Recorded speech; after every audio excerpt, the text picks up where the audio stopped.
On the motion. Commissioner Keen, I think we can hear you. You're not muted.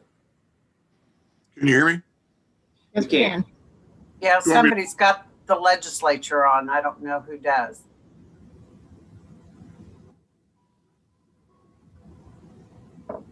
There we go.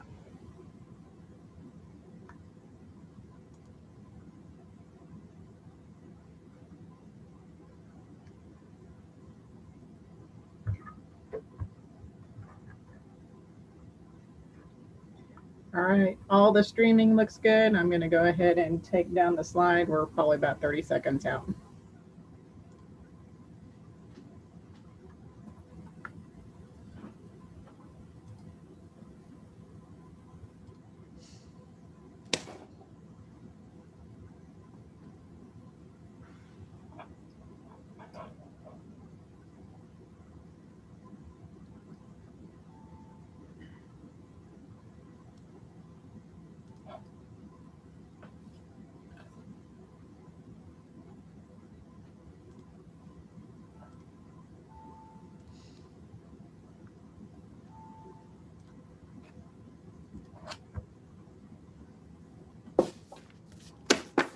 Good morning. I'm convening the KCC's regular business meeting for Tuesday, January 26th, 2021.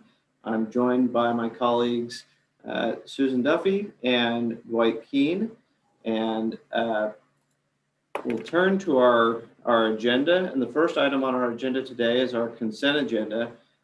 Commissioners, you've had an opportunity to review the consent agenda. Do you have any questions on the items on the consent agenda? And I'll start with Commissioner Keen. None for me, thank you. Commissioner Duffy.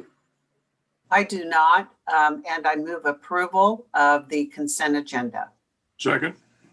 There's a motion and a second. Before we vote, is there any discussion? Hearing no discussion, those in favor of approving the consent agenda, please vote aye. Aye. Aye. Aye. Motion passes. The consent agenda is approved. We will now move to our noticed items. Our first noticed item is in docket number 21 ATMG 180 TAR, and this is a proposed order approving gas system reliability surcharge. And our presenter on the proposed order is Mr. Cole Bailey. Cole? Good morning, commissioners. On November 3rd, Atmos filed a gas system reliability surcharge tariff request. The request asked for an incremental revenue increase of $1.7 million. On January 4th, commission staff submitted its report by the 60-day recommended deadline and recommended two adjustments to the application and an overall approval of the GSRS, which would equal 80 cents per month surcharge for the Atmos customers. The Gas System Reliability Policy Act allows natural gas public utilities to file a petition to recover costs for certain infrastructure projects through a monthly customer surcharge. The petition allows staff to audit the projects to make sure they meet certain recommendations in the statute. Staff had two recommendations, one regarding the cost, the weighted average cost of debt, and the more specifically, some of the projects in the application, which had to do with DuPont ADL piping.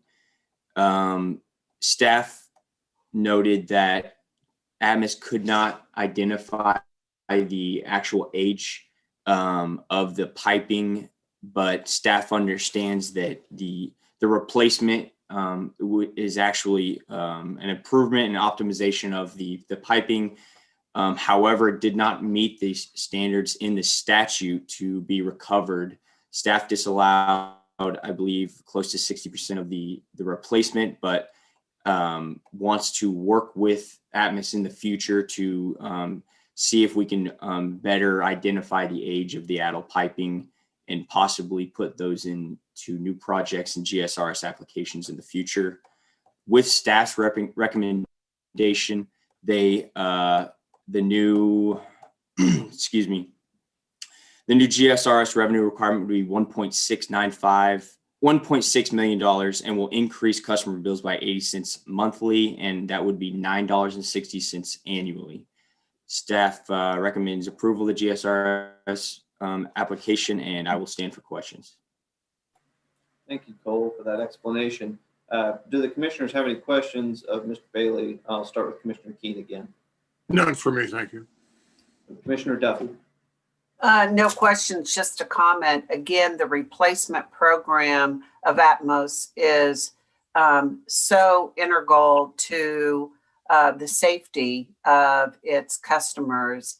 And I am pleased to learn that the staff will continue to work with representatives of Atmos to see how we can resolve their issue regarding the pipe.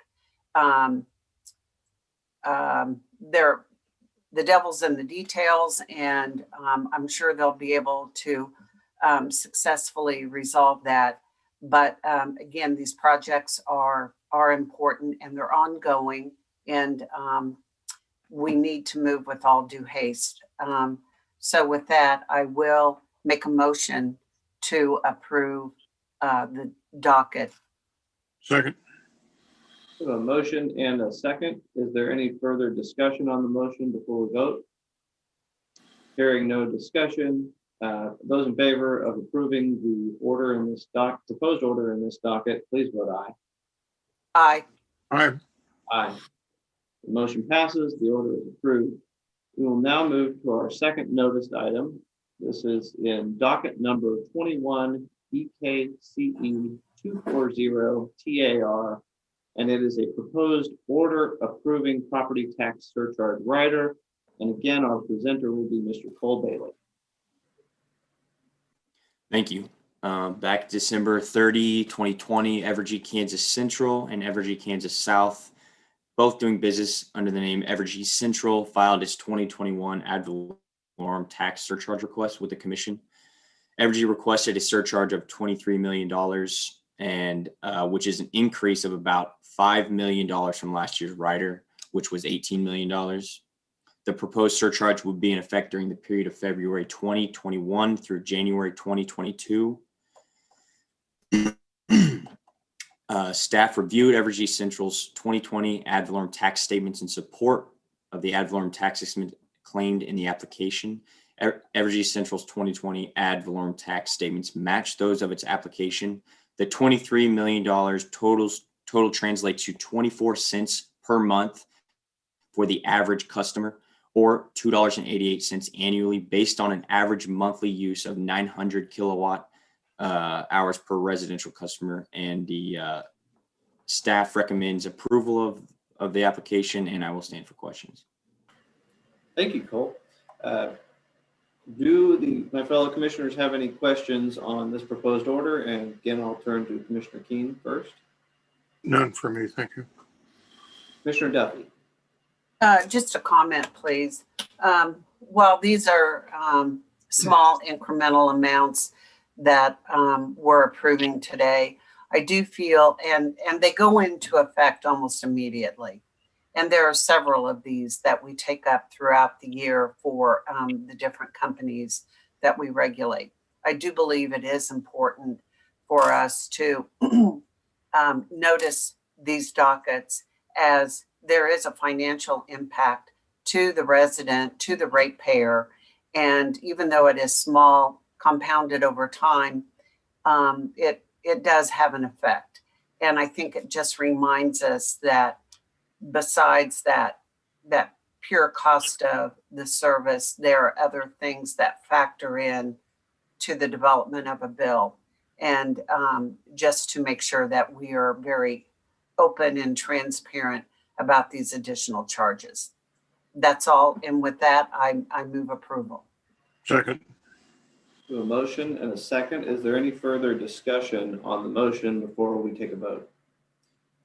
I might just add that I concur with Commissioner Duffy's comments and support motion because, and I support putting these on the noticed agenda. For both this item and the prior item, these are basically legislative mechanisms. They are items that the legislature has decided that the companies should be entitled to pass through in rates. But I think even though it is a legislative entitlement there, I think it's important that we show the public, one, that rates are changing, and we do that transparently, but we also show that we have carefully audited these to make sure that they precisely follow what is allowed in the statute. So agree with Commissioner Duffy's point that these need to be brought forth as noticed items on our agenda, and I thank you for that, Cole. So with that, we have a motion and a second, and all those in favor of the proposed order, please, approving the proposed order, please vote aye. Aye. Aye. Aye. Motion passes. The proposed order is approved. There is no further business on today's business meeting agenda. Hearing nothing further from my fellow commissioners, I would entertain a motion to adjourn. So moved. I second.